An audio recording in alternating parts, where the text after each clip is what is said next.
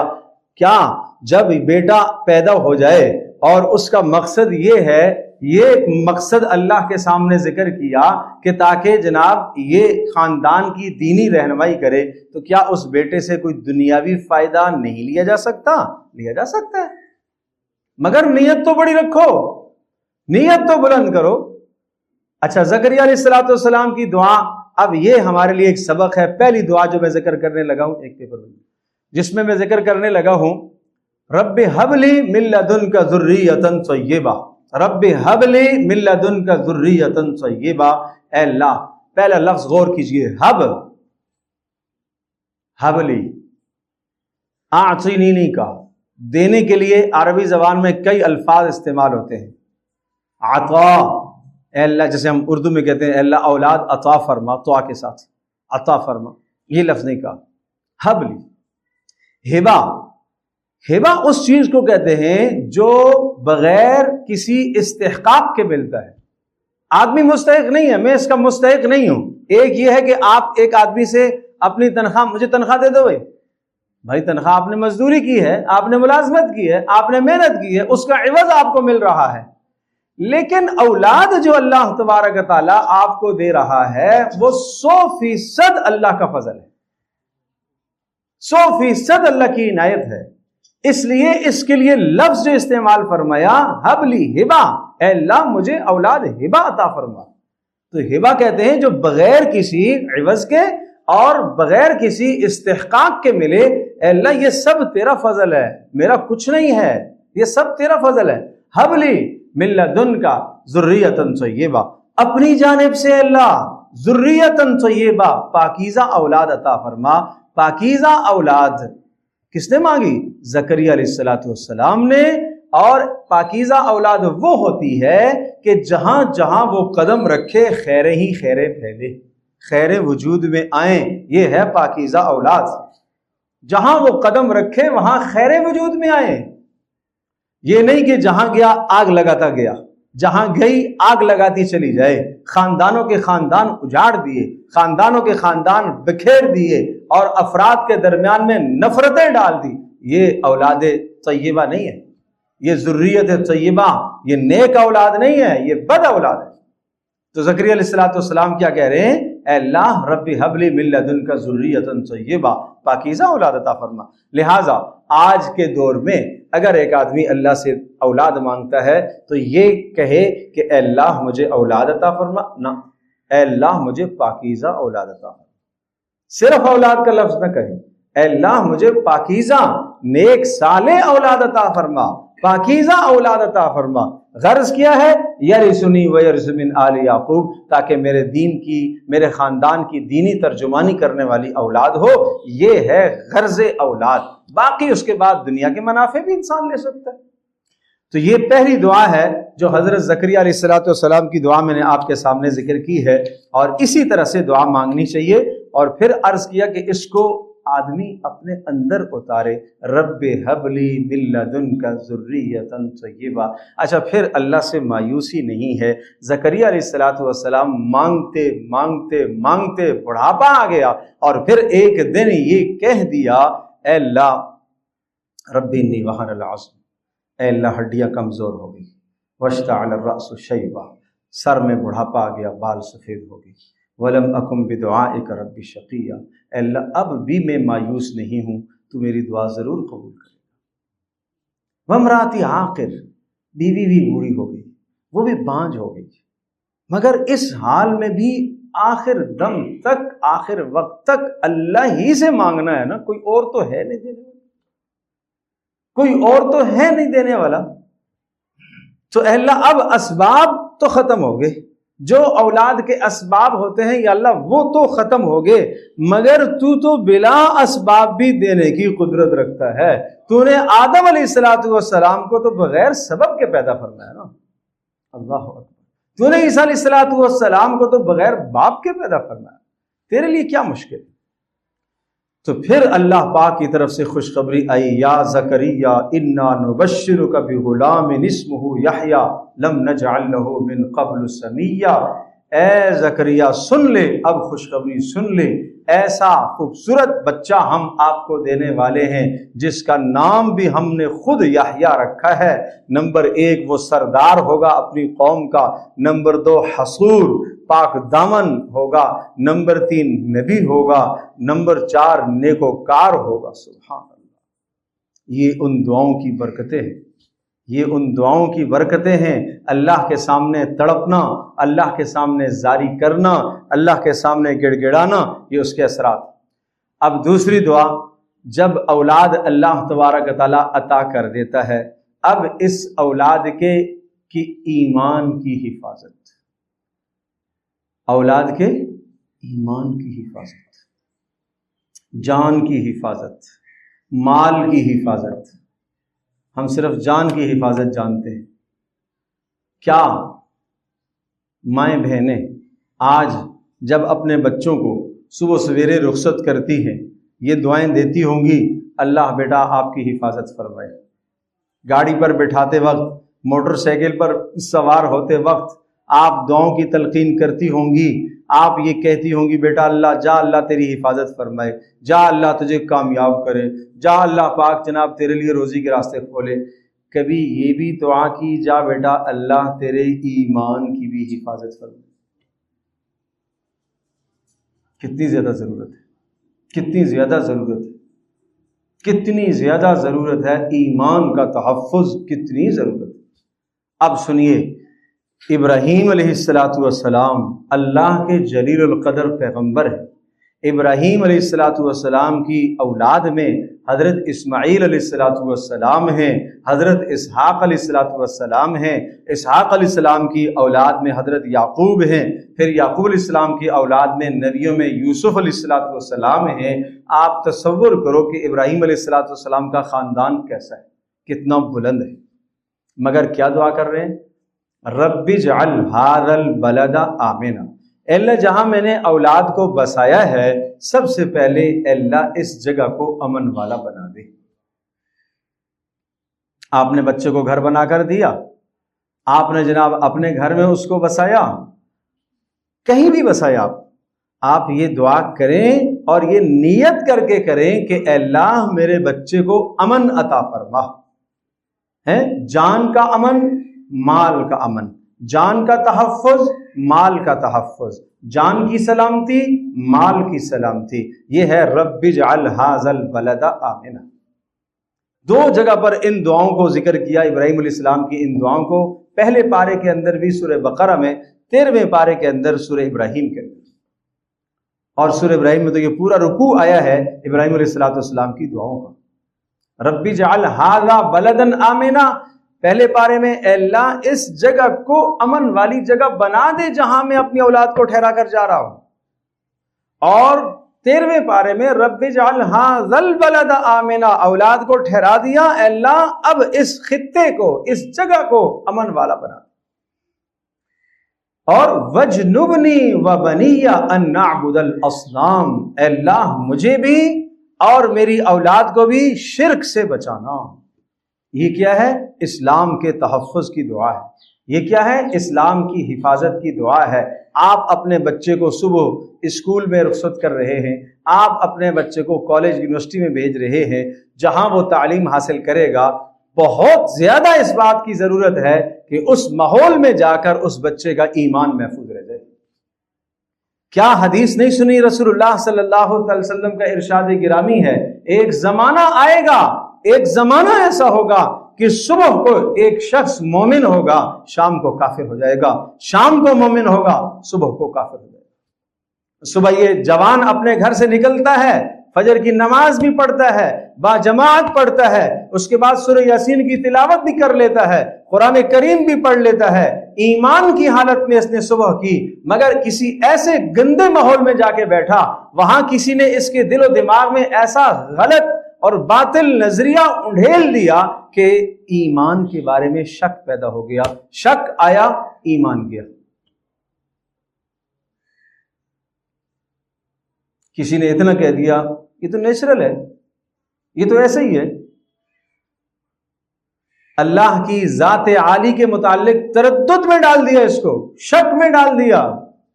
نہیں ضرورت ہے کسی کی اتباع کرنے کی، رسول کی کیا ضرورت ہے، معاذ اللہ ثم معاذ اللہ، اس قسم کا کوئی جملہ کسی نے بول دیا، اور یہ ہمارا جوان کچے ذہن کا ہے، کچی سوچ کا ہے، اس کے ذہن میں محمد رسول اللہ صلی اللہ علیہ وسلم کی رسالت کے متعلق شبہ آ گیا، شک آ گیا، ایمان ختم ہو گیا، ایمان ختم ہو گیا۔ شک والا ایمان معتبر نہیں ہے۔ ایمان میں اخلاص چاہیے، خلوص چاہیے، خلوص چاہیے۔ آخرت کے متعلق نظریہ کسی نے غلط نظریہ بنا دیا، یہ مرنے کے بعد اٹھائے جانے کا کوئی قضیہ نہیں ہے، بس یہاں زندگی میں مزے اڑا لو۔ کسی ایسی بری مجلس میں چلا گیا تو مجھے بتائیے اس کا ایمان کہاں بچا؟ ایمان میں شک آ گیا تو ایمان کہاں بچا؟ اس لیے ضروری ہے، حضرت ابراہیم علیہ السلام کہہ رہے ہیں، اے اللہ مجھے بھی اور میری اولاد کو بھی اے اللہ شرک سے بچانا، مانا یہ کہ ایمان کی حفاظت کرنا۔ یہ دعائیں روزانہ صبح پڑھا کرو، صرف پڑھا نہ کرو، مانگا کرو۔ رب اجعل ھذا البلد آمنا وجنبنی وبنی ان نعبد الاصنام، اے اللہ شرک سے بچانا، بتوں سے بچانا۔ کیا کہہ رہا ہوں؟ بتوں کی پوجا سے بچانا۔ آج کل کے بت ہیں، بہت سارے بت ہیں، اقتدار بت ہے۔ جس اقتدار کے پیچھے یہ رب کو چھوڑ بیٹھے، اللہ کو چھوڑ دے، محمد رسول اللہ کی بات کو اس نے نظر انداز کر دیا اپنے اقتدار کے حصول کے لیے، یا اسی طرح سے کسی کو اس نے اپنا لیڈر تسلیم کر لیا، دنیاوی اعتبار سے کسی بھی اعتبار سے اس کی بات کو تسلیم کرنے کے لیے اس کی بات کو اول درجے پر لے آیا، اللہ کی بات کو پیچھے لے آیا، محمد رسول اللہ صلی اللہ علیہ وسلم کی بات کو پیچھے لے آیا، اس شخص کی بات کو آگے لے آیا، تو یہ کیا کر دیا؟ یہی تو اس کا بت ہے اس وقت۔ یہ کاروبار بھی بت بنتا ہے، یہ کاروبار بھی بت بنتا ہے، یہ اولاد بھی کبھی بت بن جاتی ہے کہ اولاد کی رضا کی خاطر اور اولاد کا پیٹ پالنے کے لیے اللہ کی نافرمانیاں کرے، تو یہ اولاد اس کے لیے بت ہے۔ یہی بیوی بت بن جاتی ہے کبھی کبھی اگر شوہر سے وہ نافرمانی کروائے تو، یہی خاندان بت بن جاتا ہے۔ جی کیا کرے، خاندان کو بھی تو دکھانا۔ یہ آج کل کے بت، یہ خاندان ہے، یہ بت ہیں آج کل کے۔ اپنے اسٹیٹس کو اونچا کرنے کے لیے شریعت کو پامال کر دیا، اللہ کے حکموں کو پیچھے کر دیا، اپنی قدر و منزلت اونچی کرنے کے لیے، معاشرے میں اپنا اسٹیٹس قائم کرنے کے لیے سب کچھ پیچھے کر دیا، تو یہ کیا چیز ہے؟ یہی تو بت ہیں۔ اس لیے فرمایا وَجْنُبْنِي وَبَنِيَّ أَن نَعْبُدَ الْأَصْنَامَ، تو مجھے بھی اور میری ذریت کو بھی اے اللہ شرک سے بچا۔ اللہ پاک ہم سب کی اولادوں کی حفاظت فرمائے۔ اس کے بعد لوگوں کے دلوں میں محبت پیدا ہو جائے۔ ہر آدمی چاہتا ہے کہ میرا بیٹا ہے مقبول ہو جائے، لوگوں کے یہاں اس کی قدر و منزلت ہو، جہاں جائے لوگ اس کی عزت کریں۔ ابراہیم علیہ السلام نے کیا دعا مانگی؟ ربنا انی اسکنت من ذریتی بواد غیر ذی زرع عند بیتک المحرم ربنا لیقیموا الصلاۃ فاجعل افئدۃ من الناس۔ بہت عجیب جملہ اور خاص نقطہ عرض کرنا چاہ رہا ہوں، ذہن نشین فرمائیے۔ لوگوں کے دلوں میں اے اللہ اس کی محبت ڈال دے، لوگوں کے دلوں میں اس کی محبت ڈال دے۔ کس لیے؟ اگر مقصود یہ ہے کہ اس محبت کے ذریعے سے تاکہ یہ لوگوں میں اللہ کا پیغام سنا سکے، یہ بلند مقصد ہے، اس مقصد کے لیے آپ یہ دعا کر سکتے ہیں۔ صرف دنیا طلبی کے لیے نہ۔ ابراہیم السلام کیا کہہ رہے ہیں؟ اے اللہ میں نے اپنے بچے کو بیت اللہ کے پاس جو وادی غیر ذی زرع ہے، جہاں کھانے کا انتظام نہیں ہے، پینے کا انتظام نہیں ہے، کھیتی باڑی نہیں ہے، کچھ بھی یہاں پر نہیں ہے، مگر تیرا حکم تھا، اس حکم کو میں نے پورا کیا۔ ایک طرف تیرا حکم ہے، عقل کا تقاضا تو یہ ہے کہ یہاں بچے کو چھوڑنا اور بیوی کو چھوڑنا ہلاکت ہے، اس لیے کہ جناب چاروں طرف سنگلاخ پہاڑیاں ہیں، یہاں رہنے کا کوئی سامان نہیں ہے، کوئی قافلہ یہاں سے نہیں گزرتا، کوئی آبادی یہاں پر نہیں ہے، کوئی کھیتی نہیں ہے۔ چلو کھیتی باڑی، پھل فروٹ سبزی کوئی ہو تو ٹھیک ہے، کھانا نہیں ملے گا تو پھل فروٹ کھا لیں گے، مگر وہاں تو یہ شے بھی نہیں ہے، وہاں تو یہ بھی نہیں ہے۔ تو عقل کا تقاضا یہ ہے کہ یہاں چھوڑنا کیا ہے؟ ہلاکت ہے، مگر اللہ کے حکم کا تقاضا یہ ہے، جس اللہ نے حکم دیا چھوڑنے کا، اللہ حفیظ ہے، حفاظت کرنے والا وہی ہے، وہ حفاظت کرے گا، وہ روزی دے گا، کہاں سے دے گا یہ اس کی مرضی، کیسے دے گا وہ نظام بنائے گا۔ ہم اللہ کو مشورے کیوں دیتے ہیں؟ دعا کر رہے ہیں یا اللہ وہ کام اس طرح سے کر دے نا، اس طرح سے کر دے، اس طرح سے۔ بھائی مقصود ہے کام کا ہو جانا، مقصود ہے کام کا ہو جانا، ضرورت کا پورا ہو جانا۔ اللہ تبارک و تعالی کسی بھی سبب کا محتاج نہیں ہے، وہ جہاں سے کر دے، اے اللہ مجھے یہ ضرورت ہے میری، اے اللہ تو جہاں سے مرضی ہے کر دے۔ اب ہم یہ ایک جوان دعا کرتا ہے، شادی کی دعا ٹھیک ہے بھائی، منع نہیں ہے، زندگی کے جوڑ کی دعا کرو، مگر وہی چاہیے، وہی چاہیے۔ یہ کیوں؟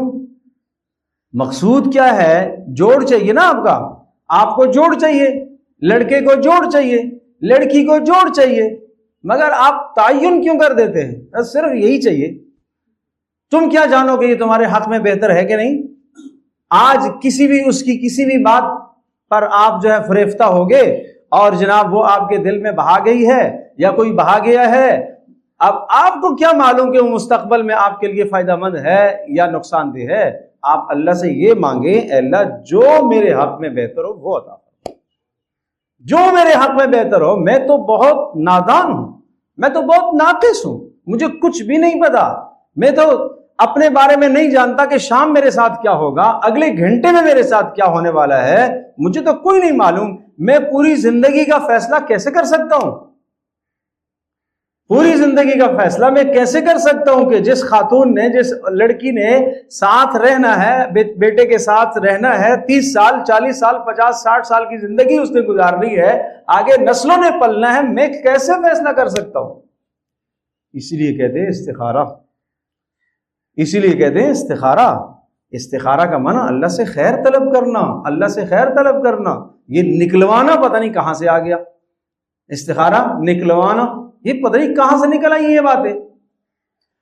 اللہ کے بندو اللہ سے خیر مانگو، ضرورت آپ کی ہے، جس شخص کی ضرورت ہے ضرورت اس کی ہے، وہ اللہ سے خیر طلب کرے، خیر مانگے، خیر مانگے۔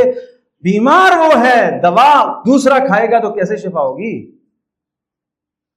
کیسے شفا ہوگی دوسرا دوا کھائے گا تو؟ اس لیے عرض یہ کر رہا تھا کہ کیا دعا فرمائی؟ لیقیموا الصلاۃ، اے اللہ لوگوں کے دلوں کو ان کی طرف مائل کر دے، پھیر دے، لوگوں کے دلوں میں ان کی محبت ڈال دے۔ لیقیموا الصلاۃ، تاکہ اے اللہ یہ اقامت صلاۃ کا کام کر سکیں، دین کو پھیلا سکیں، تاکہ لوگوں کو نمازی بنا سکیں، لوگوں کو نمازی بنا سکیں۔ فَاجْعَلْ أَفْئِدَةً مِّنَ النَّاسِ تَهْوِي إِلَيْهِمْ، پھر رزق کی دعا، وَارْزُقْهُم مِّنَ الثَّمَرَاتِ، اے اللہ قسمہ قسم کے ان کو رزق عطا فرما، قسمہ قسم کے رزق عطا فرما، لَعَلَّهُمْ يَشْكُرُونَ، تاکہ یہ شکر کرے۔ پتہ یہ چلا کہ جب نعمت مل جائے تو شکر کرنا لازم اور واجب ہے۔ نعمت کے پہلے صلاۃ حاجت بھی پڑھی ہے، دعا بھی کی ہے، دعا کرائی بھی ہے، ماں سے بھی دعا کرائی، باپ سے بھی دعا کرائی، بہن سے بھی، بھائی سے بھی، مولوی صاحب سے بھی دعا کرائی ہے، سب سے کروائی ہے۔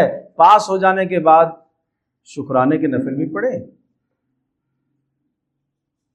شادی ہو جانے کے بعد شکرانے کے نفل بھی پڑھے، کاروبار کے لگ جانے کے بعد شکرانے کے نفل بھی ادا کیے، کام کے ہو جانے کے بعد شکرانے کے نفل بھی پڑھے، وہ پھر آدمی بھول جاتا ہے، پھر آدمی بھول جاتا ہے۔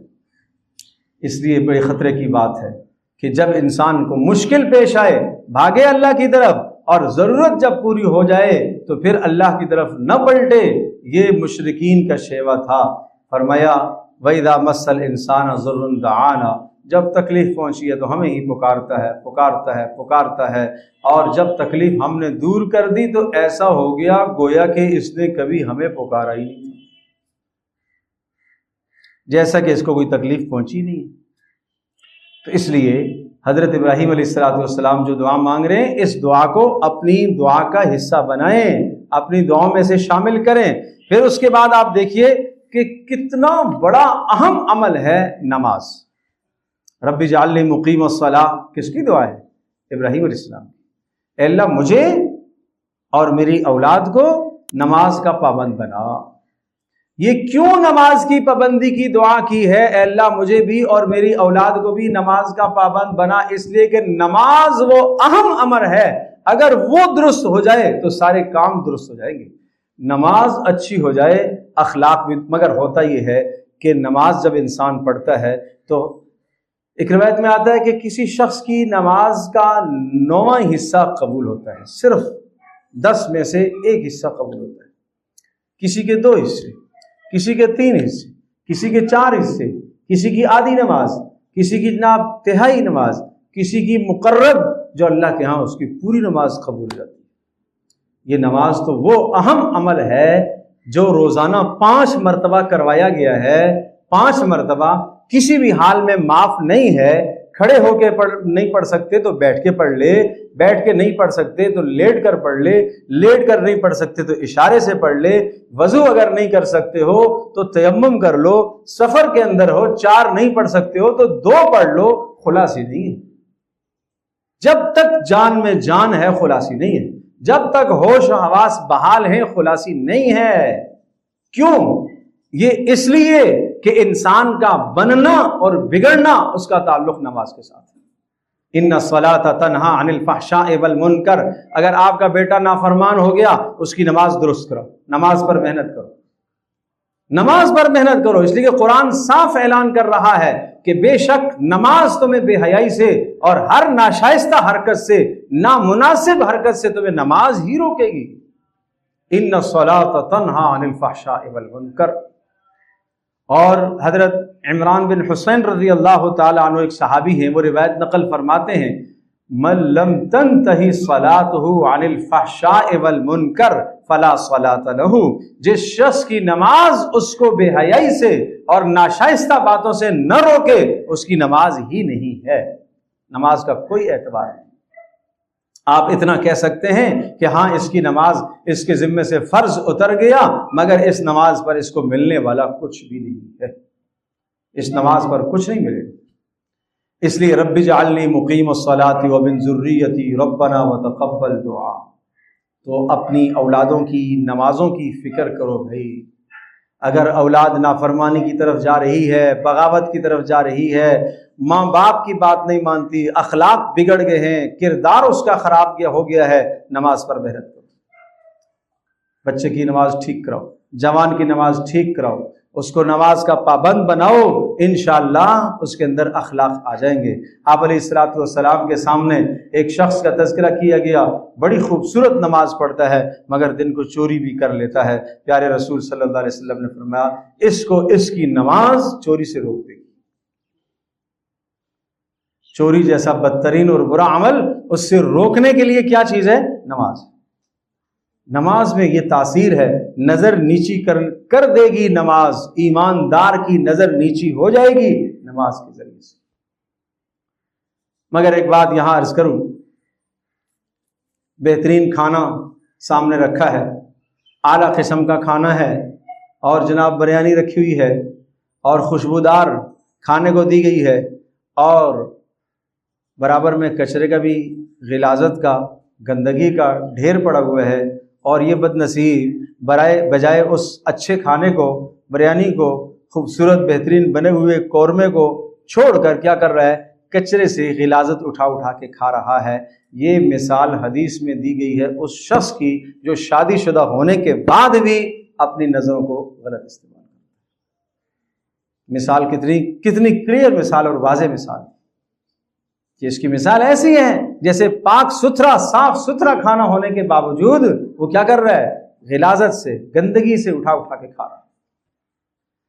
تو نظروں کی حفاظت بچوں میں کیسے آئے گی؟ نماز پر محنت کرنے سے آئے گی۔ اور اسی طرح سے بہت پیاری دعا اولاد کی اصلاح کے لیے ہر نماز کے بعد مانگا کرو، رب اوزعنی ان اشکر نعمتک التی انعمت علی وعلی والدی وان اعمل صالحا ترضاہ واصلح لی فی ذریتی انی تبت الیک وانی من المسلمین۔ مفسرین نے لکھا ہے یہ سیدنا ابوبکر صدیق رضی اللہ تعالی عنہ کے بارے میں نازل ہوئی ہے۔ انہوں نے یہ کہا، اے اللہ مجھے اس بات کی توفیق عطا فرما کہ میں تیری ان نعمتوں کا شکر ادا کروں جو تو نے میرے اوپر فرمائی ہیں اور میرے ماں باپ پر جو تو نے نعمتیں فرمائی ہیں۔ آج سے 30 سال پہلے، 40 سال پہلے، 50 سال پہلے، 10 سال پہلے ماں باپ نے اگر اولاد پر لگایا تو اللہ نے ماں باپ کو دیا تھا تو لگایا۔ آج جو ہم بیٹھے ہیں اور اگر یہاں تک ہم پہنچے ہیں اور ماں باپ نے پڑھایا ہے، ماں باپ نے تربیت کی ہے، ان کے پاس کچھ تھا تو انہوں نے تربیت کی ہے، تو اس نعمت کا شکر بھی لازم ہے جو اے اللہ تو نے ماں باپ کو نعمتیں عطا فرمائی تھی اور ان نعمتوں کے نتیجے میں انہوں نے مجھے سکھایا، میری تربیت کی، میرے ذمہ لازم اور واجب ہے کہ میں اللہ کی اس نعمت کا بھی شکر ادا کروں۔ اوزعنی ان اشکر نعمتک التی انعمت علی وعلی والدی وان اعمل صالحا ترضا، اے اللہ ایسا عمل میں کروں، اس کی توفیق عطا فرما کہ جو عمل تیرے نزدیک پسندیدہ ہو۔ نماز عمل صالح ہے، تلاوت عمل صالح ہے، مگر یہ عمل اللہ کے یہاں مقبول ہوا کہ نہیں ہوا یہ ایک الگ بات۔ ہاں، یہ اللہ کے یہاں قبول ہوا کہ نہیں ہوا، اللہ کے یہاں عمل محبوب بن گیا کہ نہیں بنا، یہ ایک الگ امر ہے۔ اس لیے یہ دعا کرائی ہے، یہ دعا کی تلقین کی گئی ہے کہ اے اللہ ایسے عمل کی توفیق عطا فرما جس عمل پر تو راضی ہو۔ وَأَصْلِحْ لِي فِي ذُرِّيَّتِي، اے اللہ میرے لیے میری اولاد کو نیک صالح بنا، میرے لیے میری اولاد کو فرما بردار بنا، میرے لیے میری اولاد کو فرما بردار بنا۔ اگلا جملہ سنیے گا، اگلا جملہ سنیے گا، کیا کہا؟ میری اولاد کو میرے لیے فرما بردار بنا، انی تبت الیک، اے اللہ میں آپ کے سامنے توبہ کرتا ہوں۔ کیوں؟ پتہ یہ چلا کہ میری نافرمانی کے اثرات اولاد میں آئیں گے، اس لیے کیا کہا؟ انی تبت الیک، اے اللہ میں توبہ کرتا ہوں، مجھ سے جو گناہ ہو گئے میں توبہ کرتا ہوں، میرے ان گناہوں کے اثرات اولاد میں منتقل نہ ہو جائیں گے۔ وَإِنِّي مِنَ الْمُسْلِمِينَ، اے اللہ میں تیرا فرما بردار ہوں، میں تیرا فرما بردار ہوں۔ آج اگر اے اللہ میں توبہ کرتا ہوں، میں نے تیری نافرمانی کی ہے مگر پھر بھی اولاد گریبان میرا نہیں پکڑ رہی ہے، چاہیے تو یہ تھا کہ میں نے تیری نافرمانی کی ہے جس کے نتیجے میں اولاد میری باغی ہو جاتی، مگر اے اللہ تیرا فضل ہے، تیرا فضل۔ یہ ہے بات، یہ ہے بات۔ ایک بزرگ فرمایا کرتے تھے جب مجھ سے غلطی ہو جاتی ہے، گناہ ہو جاتا ہے، اس گناہ کے اثرات میں اپنی سواری میں محسوس کرتا ہوں، میں بیوی میں محسوس کرتا ہوں، میں اولاد میں محسوس کرتا ہوں، میں گھر میں اس کی نحوست محسوس کرتا ہوں۔ لیکن آج ہمارا حال یہ ہو گیا، ہم ایمان کے وہ ذائقے اور وہ ایمانی لذتیں کھو چکے ہیں، ہمیں کچھ نہیں پتہ چلتا، ہمیں کچھ نہیں پتہ چلتا۔ نہ گھر کے اندر گناہ کی نحوست نظر آتی ہے، نہ اولاد کے اندر بدعملی کی نحوست ہمیں محسوس ہوتی ہے، اور نہ بیوی کے اندر جو ہے وہ نحوست محسوس ہوتی ہے۔ ہم تو کہتے ہیں سب نارمل چل رہے۔ اللہ اکبر، انی تبت الیک وانی من المسلمین۔ آخری دعا، یہ دعا بھی مانگا کریں، سورہ فرقان 19واں پارہ، اس پارے اس سورت کے اندر سورہ فرقان میں ایک رکوع آخر میں اللہ کے مقرب بندوں کا ہے، جس میں اللہ نے اپنے مقرب بندوں کی 13 خوبیاں ذکر فرمائی۔ اس پر ایک ہمارا مضمون، ایک کتابچہ بھی ہے، اور اس پر ہمارے کئی بیان ہیں۔ یہ 13 خوبیوں پر علیحدہ علیحدہ ہمارے بیانات موجود ہیں، اور اس پر ایک کتابچہ بھی ہے، اگرچہ ابھی تک وہ چھپا نہیں ہے۔ عباد الرحمن کے نام سے اللہ کے مقرب بندے کون ہیں؟ وہ عباد الرحمن۔ اللہ نے کہا بندے تو سارے ہی اللہ کے ہیں۔ ایک آدمی کے جناب 4 بیٹے ہیں، 6 بیٹے ہیں، ایک بیٹا بہت ہی کارآمد ہے، بہت ہی اچھا ہے، تو آدمی کیا کہتا ہے؟ یہ ہے میرا بیٹا۔ تو اس کا یہ معنی تو نہیں ہے کہ باقی نہیں ہے. تو اسی طرح سے اللہ کہہ رہا ہے وعباد الرحمن، رحمان کے بندے جن میں یہ 13 خوبیاں ہوں. اور آخری خوبی کیا فرمائی؟ 13 خوبیوں میں سے آخری خوبی یقولون ربنا هب لنا من ازواجنا وذریاتنا قرۃ اعین. اے اللہ ہمارے لیے ہماری بیویوں کو اور اے اللہ ہمارے لیے ہماری اولادوں کو آنکھوں کی ٹھنڈک بنا دے. وجعلنا للمتقین اماما، اے اللہ نیک لوگوں کا سردار اور پیشوا بنا. نیک لوگوں کا سردار کون بنے گا؟ جو نیک ہوگا. ڈاکوؤں کا سردار، بڑا جو ڈاکو ہوگا نا وہی ڈاکوؤں کا سردار بنے گا. ایک اناڑی کو ڈاکو تو سردار نہیں بنائیں گے بھائی. تو نیک لوگوں کا پیشوا کون ہوگا؟ جو خود نیک ہوگا وہ نیک لوگوں کا پیشوا ہوگا. نیک لوگوں کی قیادت اس کے پاس ہوگی، نیک لوگوں کی سرداری اور سیادت اس کے پاس ہوگی. تو یہ دعا بھی مانگا کرے. یقولون ربنا هب لنا من ازواجنا وذریاتنا قرۃ اعین وجعلنا للمتقین اماما اولئک یجزون الغرفۃ بما صبروا. جن لوگوں میں یہ 13 صفات ہیں اور جن میں سے ایک صفت کی وہ اپنی اولاد کے لیے دعائیں کرتے ہیں، فرمایا ان کو اللہ پاک جنت کے بالا خانے عطا کرے گا. وَيُلَقَّوْنَ فِيهَا تَحِيَّةً وَسَلَامًا، اور سامنے اولادیں آ جائیں گی اور سامنے ان کی ذریت اور نسل آئے گی اور سلامتی کے کلام ایک دوسرے کے پیش کریں گے.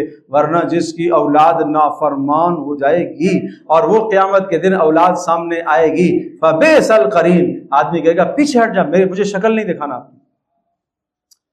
اللہ اکبر، اللہ اکبر. خالدین فیہا حسنت مستقرا ومقاما قل ما یعبأ بکم ربی لولا دعاؤکم. کہا اگر تمہاری دعائیں نہ ہوں تو اللہ تمہیں ہلاک کر دیتا. تمہاری دعاؤں کی بدولت تو اللہ پاک نے تمہیں محفوظ رکھا ہوا ہے. یہ دعا اتنی بڑی تاثیر ہے، اتنی بڑا اثر ہے. تو اولادوں کے سدھارنے کے لیے دعا بہت بڑا عمل ہے. اور اس کے لیے ایک آخری بات کہوں، آپ مجھ سے کہیں گے مولوی صاحب ہمارے بچوں کے لیے دعا ضرور کروں گا، آپ کے بچوں کے لیے، اپنے بچوں کے لیے، سب کے لیے کروں گا. مگر آپ اپنے بیٹے کے لیے دعا کریں گے، آپ کی دعا آپ کے بیٹے کے حق میں قبولیت کی مہر ہے رسول اللہ صلی اللہ علیہ وسلم کی زبان نبوت سے کہ باپ کی دعا اولاد کے حق میں رد نہیں ہوتی.